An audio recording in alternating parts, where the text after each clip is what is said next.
Hello and welcome to another episode of my Facts and Glitches series, where I continue to showcase more of what I've learned about GTA 5 in my over 14,000 hours of playing the game and from my awesome viewers. GTA 5 has a very elaborate save corruption glitch that Rockstar tried to patch, but despite their efforts, it is still amazingly broken on the latest patch. It all starts with GTA 5's mission replay system. Normally, when you complete a mission within it, you are immediately thrown out back into the main game. However, the mission replay for fresh meat is unique, as it takes 22 seconds before it puts you back into the main game. At the end of this mission, we are coincidentally at Michael's house, and we therefore have enough time to sleep in Michael's bed and save the game during the mission replay, something obviously that is not meant to be possible. The result is a very glitchy save file. The first interesting detail is that the save file shows the same amount of completion percentage as the original save file that you started the mission replay in. However, it states that the last completed mission was fresh meat, which is basically in the middle of the game, so the percentage there is completely incorrect. Upon loading the save file, you will see the GTA 5 logo on your screen that is normally shown upon completion of the prologue. However, instead of immediately starting the mission Franklin and Lamar, you will be placed as Franklin, falling through the map without the ability to open the pause menu or really do anything. You can thankfully fix this by entering the director mode through the interaction menu, blowing yourself up, and then leaving the director mode again. There is actually one way you can prevent falling through the map entirely, and that is to simply be in a vehicle when you first load the fresh meat mission replay when you are setting up the glitch. Now that you're no longer falling through reality, you get access to a very broken version of the game. Do note that if you try this and you don't have access to the pause menu, you simply have to get busted in order to fix this. A difference that you'll notice straight away is that you're stuck in multiple different parts of the story at the same time. Shortly after loading the save file, you will receive a phone call from Simeon that is normally received before starting the mission repossession. Franklin! Hey, what's going down, The market, my boy. Liquidity's a bitch. Get over here so I can give you the new repo list. Alright, dawg. Immediately after that, you will receive a text message from Jimmy that is normally received after the mission father-son. Receiving this text for some reason unlocks Michael as a playable character, and upon switching to him, you will always receive the scripted switch that normally occurs after completing the mission father-son. It's fine right here, thanks. Now you might think you're near the start of the game, but Franklin already owns his house in the hills, which normally only unlocks after finishing the hotel assassination mission, which is far later in the game. Even stranger is that the Pulling Favors mission will be on the map, showing it is not yet completed. However, you normally need to complete this mission directly after repossession in order to progress in the story. If you now complete it in this broken world, it unlocks Strangers and Freaks missions like Michael's Grassroots and Michael's Mary Ann mission, although completing either of them doesn't spawn any more missions. Going into the pause menu shows that all missions up until fresh meat have been completed, however the map does not show any more available main missions. Oddly, in the Strangers and Freaks tab, there are no completed missions, except for a bugged version of Death at Sea, which is the mission given to Michael after buying the sonar docks. Your stats and mission progression, as well as owned properties from the original save file, will also carry over.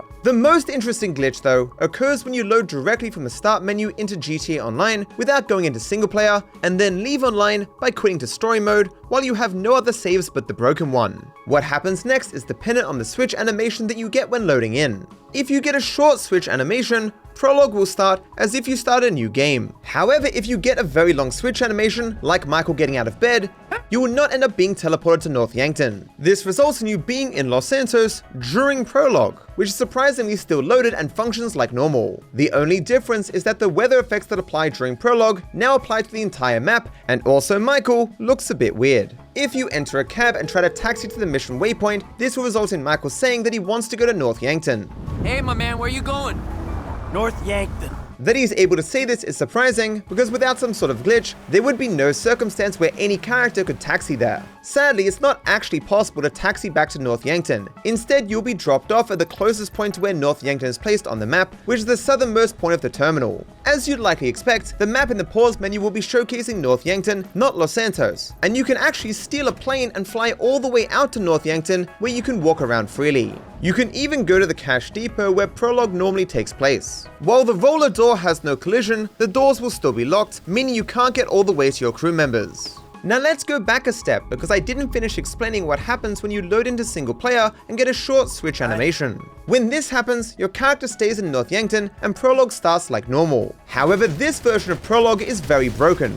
For example, you still have access to your special ability and the contacts in your phone. More surprising though, is that you can't mission fail, which of course can result in situations where you're unable to progress in the mission, resulting in the need to restart the game. As you can't mission fail, it of course makes it possible to explore the entire, normally inaccessible, North Yankton map while still in prologue. Now, the element that caused Rockstar to try and patch this glitch so long ago was that when you did it in 2020, it could be used to give access to the director mode in GTA Online, and to also create a glitch state where your money was frozen so you could buy things for free. Remember that nothing I've mentioned requires you to use mods. This means that these GTA Online glitches were possible on console, where they would be far more valued compared to PC, where you can spend a few dollars and get a mod menu.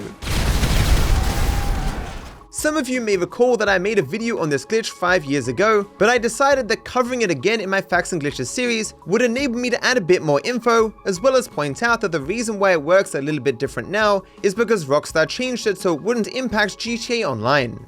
GTA 5 does a surprisingly bad job at preventing you from setting up a getaway vehicle in a spot that could cause issues during the mission you are setting up the getaway vehicle for. Hey, Les, that getaway car is parked where we need it. You can even set it up on train tracks. Lester, I got us that getaway car for when we come out the bureau. While lifting a getaway vehicle with a cargo bob causes it to become too damaged to be used, if you get the vehicle on a roof by other means, setting it up there will be no issue at all. Downtown Vinewood. When delivering the Enos Super Diamond for the Epsilon program, you can use the Super Diamond as a getaway vehicle and mark its location when it's locked inside the garage. This will result in you not being able to access your getaway car at all, because the garage door simply won't open under any circumstances unless you're on those missions. But the masterminds at Rockstar came up with a solution. It turns out that you don't actually need to use your getaway vehicle on either the Blitz Play Heist or the Bureau Raid. All you have to do is drive your garbage truck or fire truck near the getaway vehicle, then destroy the truck, and take any vehicle you like as a getaway vehicle to complete the mission. It leaves us to wonder why Rockstar forced us to set up a getaway vehicle in the first place.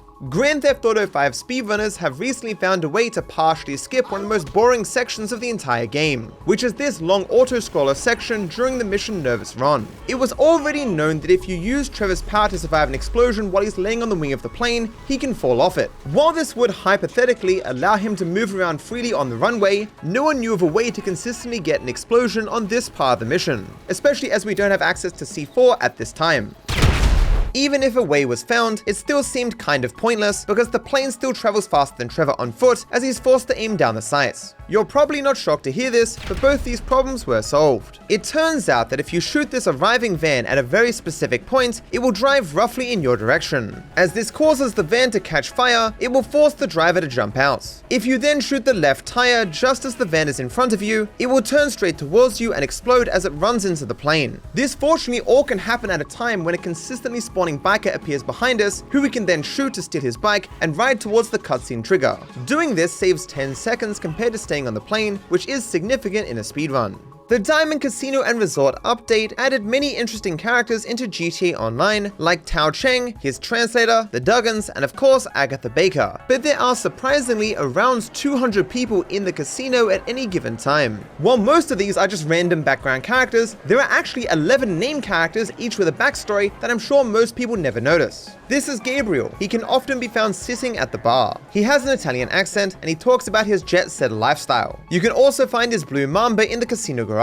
This is Vince, who can be found anywhere in the casino. He looks disheveled and talks about Julie, his ex-wife who broke up with him. He further says that he should get back to his office job instead of drinking at the casino. This is Blaine. He can usually be found watching the virtual horse racing while he drinks pisswasser and talks about his redneck lifestyle. Curtis, who looks like he came straight from Red Dead Redemption, can always be found at the high-limit tables playing either 3-card poker, blackjack, or roulette. A red Ellie can be found in the casino garage with the license plate Cowboy, which is likely Curtis's car or one of the Duggans. Caleb is a paranoid man who can be found at slot machines or table games, and he talks about how the casino is ripping everyone off by rigging the games and filming his every move. Beth is often found watching the Lucky Wheel, while her dialogue alludes to her possibly being high on drugs. Eileen can be found playing the various slot machines, and while she looks like a sweet older lady, she actually curses like a sailor, with almost every one of her dialogue lines containing a swear word.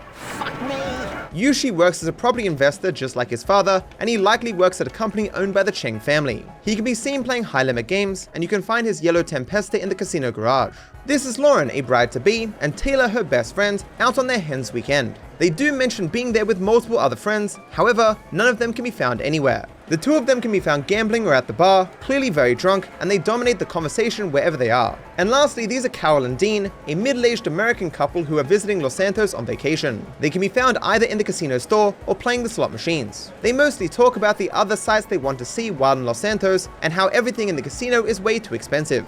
I could really go for a dozen wings. Wings? After all that gas you had last night? Regardless of how much any individual player focuses on these characters, I think it's a nice touch that Rockstar added them to make the casino feel more alive.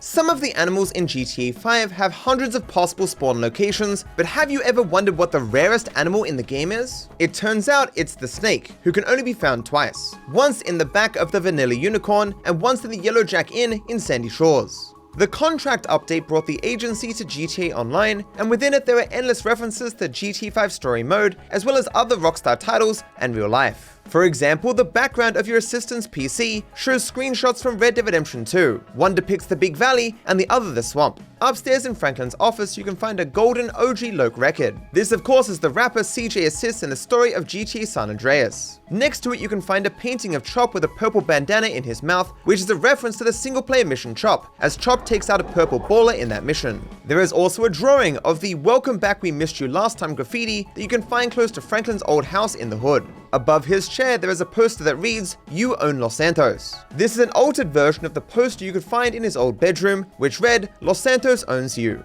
If you look closely, it's implied that he ripped up the original poster and rearranged the words, and then removed the S from owns to make it own. Directly next to it, you can find the exact same Employee of the Month plaque that Simeon showed during the mission repossession. It's obviously not a recreation because it even has the same broken letters. However, this being here doesn't really make much sense. In the past, Franklin clearly did not care about his job working for Simeon, or this award when he got it, and most importantly, Simeon changes the plaque to show himself after Franklin betrays him. You could certainly just say that Franklin and Simeon reconciled, and Franklin now likes the award because it reminds him of how he met Michael. On the other wall, there are 3 baseball jerseys of the LS Feud players Larson, Palmer, and McCormick, which are the same ones you can find next to his bed in his house in single player. In the player's office, you can find some of Dr. Dre's golden records for songs like Fallen Up, Gospel, and ETA that were all featured on his EP called GTA Online: The Contracts. In the parking garage, you can find a Reaver which is owned by Imani with the license plate Zuma.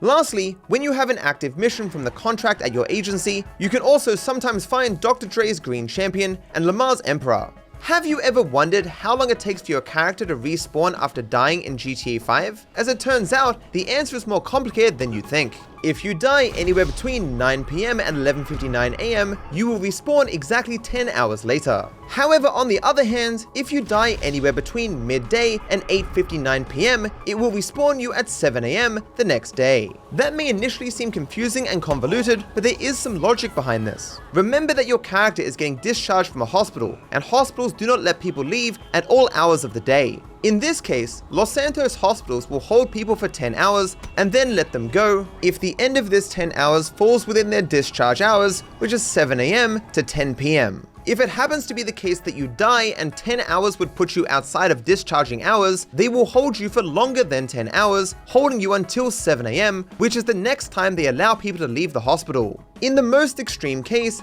if you die just after midday, you'll be in hospital for 10 hours, which would see you barely miss the time window when the hospitals let patients go, and so you'd be kept for an additional 9 hours to leave at 7 AM. So to make a long story short, you respawn after between 10 and 19 hours, depending on when you died. Franklin, Michael, and Trevor all sleep for a different amount of time. Franklin is the most reasonable with a balanced 8 hours of sleep. Michael, on the other hand, only sleeps for 6 hours. This could be related to his anxiety about being attacked while asleep, as can be seen in many switch animations during the game. Unsurprisingly, Trevor has the weirdest sleep schedule, as he sleeps for an astonishing 12 hours. This is likely because of the massive amount of drugs that he takes. As Ron talks about on Mr. Phillips, he usually goes on multi-day drug binges. People say all kinds of stuff when they're 3 days into a smoking party. I would also sleep for 12 hours straight if I hadn't slept for the previous 3 nights. Many of the cars in GTA 5 have other details than just their name and the company that produces them on their rear, such as the engine size or their drivetrain configurations. However, Rockstar made a mistake when designing the Karin Asterope. It clearly has an FWD badge on its rear, indicating that it's a front-wheel drive car. However, the Asterope is actually a rear-wheel drive car, as can be seen most clearly when doing a burnout. So that's the end of the episode. Thank you for watching. If you think you know of anything that would be of interest to this series, feel free to add it to my Discord, especially if you know any out of bounds glitches, because we used 2 of those an episode and we're running out. Thanks for watching, and I wish you all the best.